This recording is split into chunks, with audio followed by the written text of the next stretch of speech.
నా పేరు గోపిచందు. నేను జెడ్పీహెచ్ఎస్ లింగారెడ్డిపల్లి స్కూల్లో 7వ తరగతి చదువుతున్నాను. వివిబిలో భాగంగా మా టీం ఊరిలో రైతులు ఎదుర్కొంటున్న ఒక సమస్యను ఎంచుకున్నాము. అదేదనగా రైతులు పండ్లను కోయటంలో ఇబ్బంది పడుతున్నారు. దీనికి పరిష్కారముగా మా టీం ఫ్రూట్ ప్లక్కర్ అనే వస్తువును కనుగొన్నాము. కావలసిన వస్తువులు: ప్లాస్టిక్ బాటిల్, కర్ర, తాడు, నెట్, లైట్.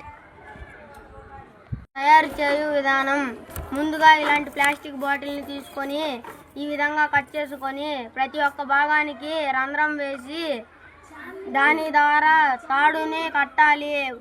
ఈ బాటిల్కి కర్రకి అమర్చాలి. అలాగే బాటిల్కి ఒక భాగంలో రంధ్రం వేసి నెట్ని బిగించాలి. దీనితో ఫ్రూట్ ప్లక్కర్ తయారు అవుతుంది. రాత్రి సమయంలో కూడా ఉపయోగించడానికి వీలుగా ఒక లైట్ని బిగించాము.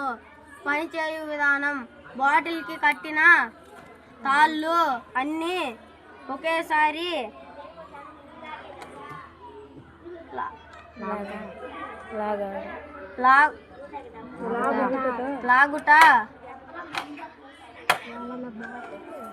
లాగుట వలన బాటిల్ తెరుచుకుంటుంది.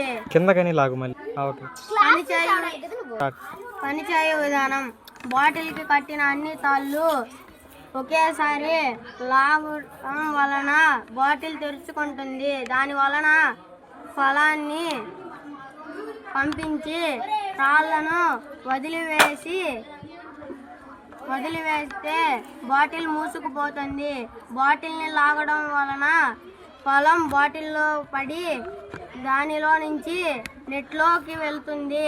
లాభాలు: సమయం ఆదా అవుతుంది, డబ్బు ఆదా అవుతుంది, లో కాస్ట్ మెటీరియల్తో తయారు చేయబడుతుంది.